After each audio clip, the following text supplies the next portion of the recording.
I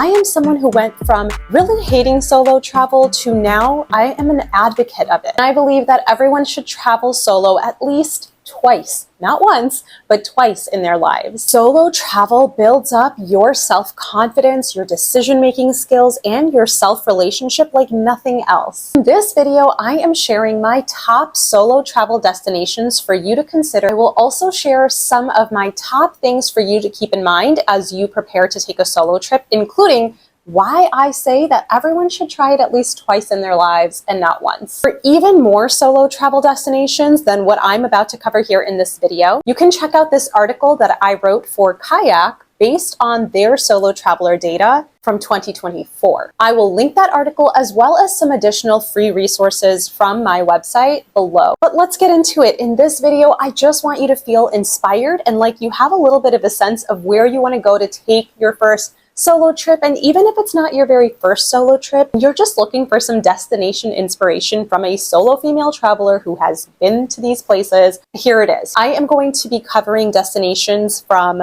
Europe, North America, Central America, and Asia. And I have 8 destinations. All of the destinations I'm covering in this video are international destinations, but that is not what your solo trip has to be. Especially your first solo trip does not have to be international or even very long to count as a solo trip. If you are just starting out, you can build that solo travel confidence muscle by even taking a weekend trip to a place nearby you solo. That said, all of the destinations I'm talking about in this video are all around the world. If you're ready to go international, let's begin. My first recommendation for a solo travel destination in 2025 is to go to the United Kingdom. I made it to London. By the way, these are international destinations from the perspective of a US-based traveler. Go to the UK, specifically London or Edinburgh in Scotland. If you are itching to go somewhere international, but you don't want to deal with the added complexity of a language barrier, then these are 2 great options for cities where you can go to. But they have very different vibes, even though I'm recommending them both under the UK category.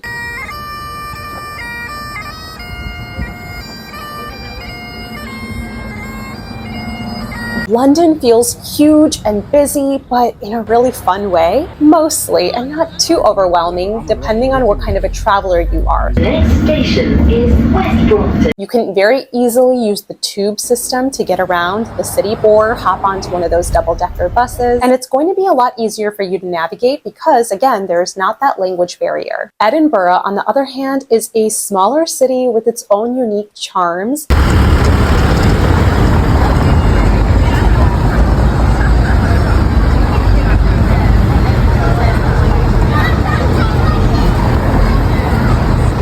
It's equally easy to get around, mostly took buses while I was in Edinburgh. There is a lot to see, different cafes, things to do, but it feels a little bit slower paced and more tranquil. You can also get out into nature by taking a side quest over to the Isle of Skye. Now, unfortunately, I had to cancel the trip that I had booked to do that when I was there because I had gotten sick with COVID and ended up isolating. Womp womp. One thing to just be prepared for is that, yes, while both are English speaking, the accent may be different and it might still be difficult at times to understand people or to have people understand you. Just something to be aware of, not a reason to deter you from going. Now let's get into Europe. Now, I have mostly traveled solo through Western Europe, so I am going to recommend those destinations. First on my list for solo travel in Europe is Spain, probably because I used to live in Madrid.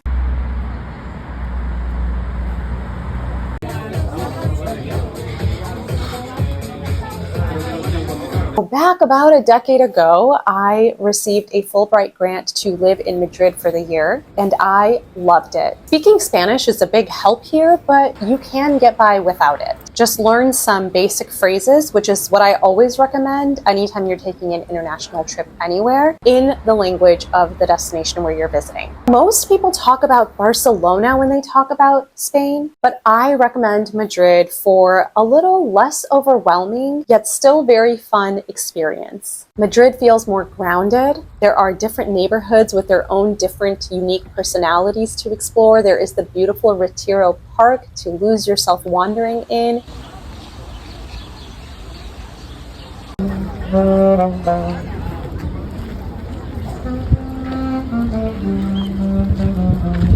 Great food options, very easy to get around the city, friendly people, and a good base also for taking day trips or visiting other parts of Spain. Traveling within Spain, as within a lot of Europe, that at least where I've been so far, by train is really easy and straightforward. Next, I have done a fair bit of solo traveling through France.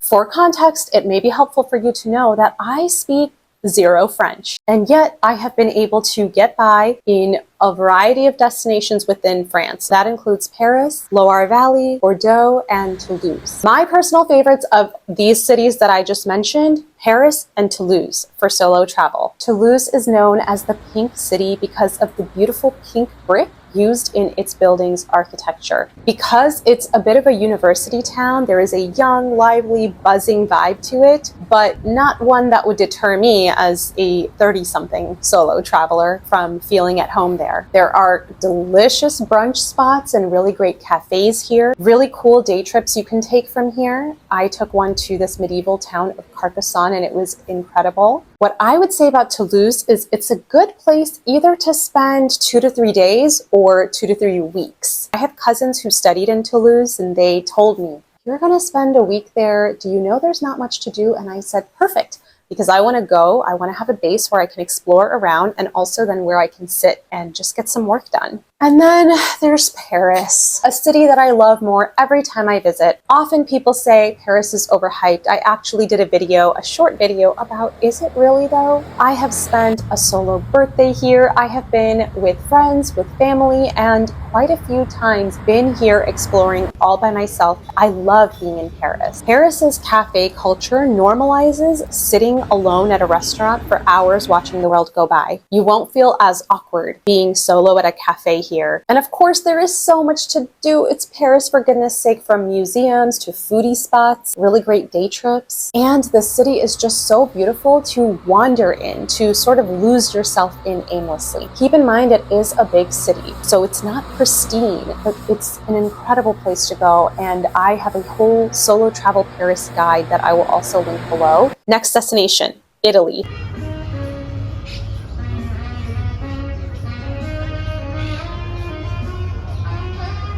I love Italy. It is my dream to move to Italy one day. It has been my dream for about a decade. I will make it happen. I will make it happen. I have spent a couple months living between Florence and Rome in the past. I've even made it down to Sicily. Italy is known for its great food, rich culture, ancient history. I really don't have much to say to sell Italy. I feel like Italy sells itself. However, it's a Jubilee year. If you don't know what that means, it is a year of religious significance in Italy, and Rome, which is my favorite place ever, will be pretty busy compared to how busy Rome normally is, which is a lot. This gives you the perfect excuse to explore other smaller towns throughout Italy. Most recently, I was in Orvieto in the Umbria region, so a lot of people go to Tuscany and Florence, and it's beautiful there. But if you're looking for fewer crowds, you might consider the Umbria region. I also have a blog post specifically about solo travel destinations to consider in Italy that I will link below to give you some destination inspiration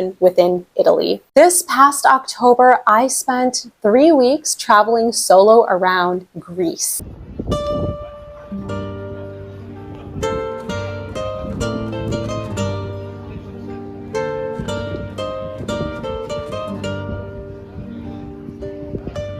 It was my first time in Greece. I do not speak any Greek. It was pretty easy for me to navigate around by myself. People were nice. There was plenty to see without feeling overwhelmed. I could also just relax when I wanted to. I love Greece. There's so much more of it that I want to see. This is another destination within Europe that you might consider taking a solo trip to. I am currently working my way through taking all of my Greece experiences and knowledge and turning them into itinerary posts and travel tip blog posts. Once I have a firm grasp on that, I can also make dedicated Greece videos. Okay, so we've covered the UK, we've covered Europe. Let's go to Central America, specifically Costa Rica.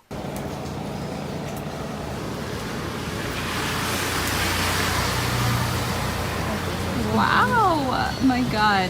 A few years ago, I spent 4 months in Costa Rica alone. I do speak Spanish at an intermediate level, and that does definitely help me in this part of the world, so it's something to be aware of. I don't think it's 1000% necessity, but something to be mindful of. I spent a lot of time in the Santa Teresa beach area. I'm so happy.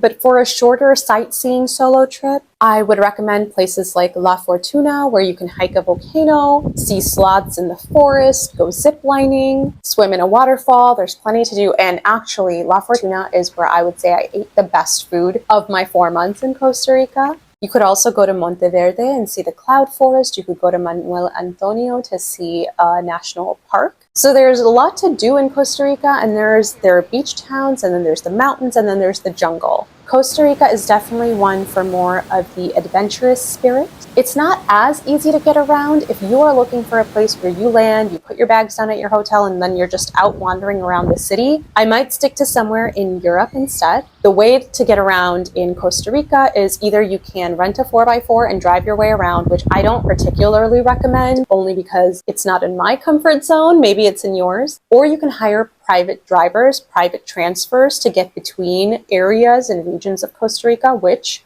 is a bit pricey. There are places where you can take domestic flights in small planes. So if you are comfortable with small planes, you could take domestic flights from San Jose, the main city, into the Manuel Antonio area or Santa Teresa area, for example. And then there are also ferries that you could take, depending on where you are going. It's not necessarily the place that I would recommend someone go on their very first solo trip ever, but it was my very first solo trip in my 30s when I started and decided to give solo traveling another chance. So I sort of went in sight unseen. Next, let's go to North America. And here specifically, let's talk Mexico. I think Mexico City and Oaxaca City are two great destinations for solo travelers in North America. And I did a full solo travel video guide to Oaxaca City based on my experience and my travel tips. You can check that out. I also have a video on Mexico City and my travel highlights and tips for that, so you can check that out as well. So I won't go into too much detail here about that.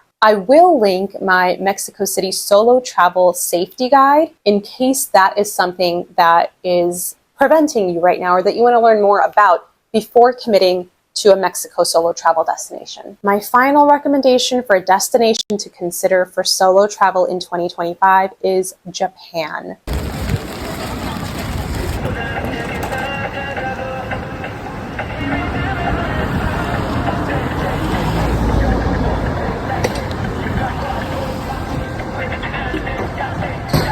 Japan is consistently rated as one of the safest places for solo travelers. It is also a place where you can feel really comfortable being alone and dining alone. A lot of Japan's restaurants are actually designed for solo diners, so that is a differentiator that might make Japan stand out to you if that's the kind of thing you're really nervous about when it comes to solo travel. But the reason that I'm putting Japan last on my list of solo travel destinations is this is the place where I experienced the largest language barrier. And that might not be the case for you, I don't know. But for me, solo traveling in Japan felt like the big leagues when it came to solo traveling, purely from this language barrier standpoint, because I felt truly solo, because not only do I not speak Japanese beyond the basics that I always learn, I also can't decipher any of the characters. I had moments where I was lost and I walked up to a map and thought, oh, maybe there's something here that I can make sense of or type into my phone, but I don't know how to type these characters into my phone, and there's just a really big language barrier that I experienced there. That said, I was still able to communicate with people using my limited Japanese, very limited, and gestures. The other thing is that I couldn't understand anything, and there's not a whole lot of English being spoken around you in Japan, at least when I went a couple years ago, as there is in some of these other destinations that I've mentioned. And so you truly feel alone in your own brain a lot of the time while you're in Japan if you're there solo. This has been my experience of it. I still loved Japan. I went to Osaka, Tokyo, and Kyoto. All have very different vibes. Tokyo, obviously super bustling and busy. Osaka, particularly good for foodies. And Kyoto, probably the most tranquil of the three. Plenty to see and do in all of them. Easy to navigate around the country on the bullet trains. I also actually even went to Okinawa. I took a flight to Okinawa, which is the Hawaii of Japan. So I did a lot. I had fun. My trip was broken up with, I wasn't solo the entire time because I was in a master's program and we had a consulting project there. So I met up with people from my master's program for about a week. But I did spend a lot of time solo as well. So those are my recommendations for 2025 solo travel destinations for you to consider. Why do I say I think everyone should solo travel at least twice in their lives and not once? It is very likely that your first solo trip will not be your best solo trip. The first ever solo trip you take, chances are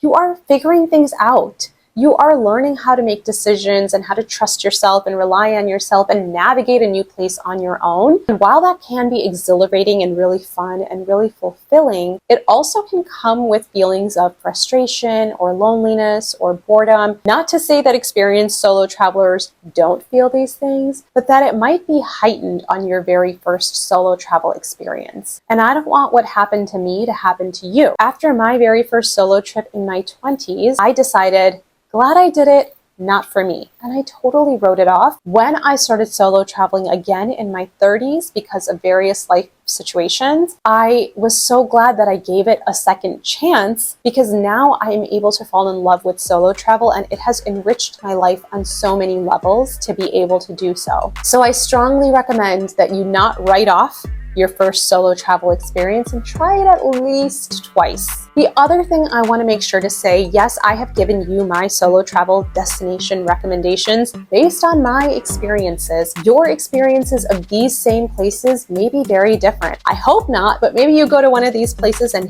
hate it. That could happen. Each of our experiences is still going to be unique, but I hope that I've been able to shed some light for you on destinations that I have enjoyed, what has stood out to me about each of these that make me think this could be good for solo travel. If you found this video helpful, please remember to subscribe because I am going to be making more solo travel content. And if you have specific questions, please put them in the comments. What do you want to see discussed about solo travel that you're not seeing out there already? I go into really detailed advice for how to plan your first solo trip, from choosing a destination that's right for you to planning out your itinerary to budgeting, even a solo travel self-readiness assessment in the ebook that I wrote called From Doubtful to Daring, and I will link that below if you're interested in purchasing it. If not, I will continue to make videos like this, and I have that free guide linked as well on how to plan your first solo trip. Subscribe for more. Just to give you an idea of one other video that's coming, it's how to make friends as a solo traveler all around the world.